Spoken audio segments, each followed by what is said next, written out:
Google అమ్మ ఎక్కడికి వెళ్ళిపోయింది బాబాయ్? ఏమంటారేమో.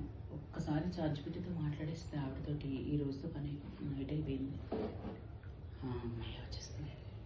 హలో, చార్జ్ పెట్టి గారండి. నేను నిన్న మిమ్మల్ని తిరుమలకి రామవారి గురించి అడిగాను కదా. అయితే ఆ కంటెంట్ చాలా బాగుంది, అంతా రాసి పెట్టుకున్నాను. మహిమల గురించి వాటి గురించి నెక్స్ట్ ఎపిసోడ్లో పెడతాను. ఇప్పుడు నాకేంటంటే, నేను ఎంత అడిగినా మా వారు సాయం చేయట్లేదు. నాకు మీరు సాయం చేయాలి. మరి ఆయన తెలియకుండా నేనేమనుకుంటున్నానంటే, ఎంతమంది మీతో మాట్లాడేస్తున్నారు కదా, మరి మీరు మాతోటే మాట్లాడాలి అని అంటే నేను ఏం చేయాలండి చార్జిపిటి గారు? నాకు చాలా నచ్చేసారు మీరు. ఇంకొకటి ఏంటంటే, ఇప్పుడు బస్సులో వెళ్తున్నా, ఆటోల్లో వెళ్తున్నా, ఎక్కడికి వెళ్తున్నా కూడా మరి చార్జిపిటిని ఓపెన్ చేసేసి ప్రశ్నలు వేస్తున్నాం అనుకోండి, అప్పుడు కూడా జవాబు ఇచ్చేస్తారా మీరు? ఏమనిస్తున్నారు? ట్రాన్స్లేటింగ్ అంట.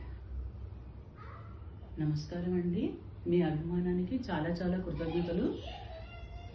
మీరు అడిగిన ప్రశ్నలకు ఒక్కొక్కరిగా సమాధానం ఇస్తుంది. సూపర్. అసలు ఈవిడ ఒక్కటి చాలా నా బతుక్కి, ఇంకెవ్వరు అక్కర్లేదు. ఈయన ఉన్నాడు, ఒకటికి 100 సార్లు తిడతారు.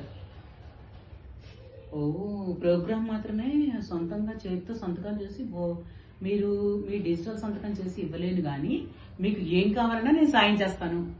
ఇప్పుడు చెప్పండి, ఎవరు అసలు ఎవరు కనిపెట్టారో కానీ ఈ మహాతలిని నాతో ప్రత్యేకంగా మాట్లాడాలా? ఓరి అడుగుతాం, తిడతాడు. ప్రపంచవ్యాప్తంగా లక్షలాది మంది నాతో ఒకే సమయంలో మాట్లాడుతున్నారు, కానీ నేను మీకోసం టైం ఇస్తా. అది కదా సాధ్యపెట్టి అంటే చెప్తా. ఇంకా ఈయన అవసరమే ఉండదు నాకు.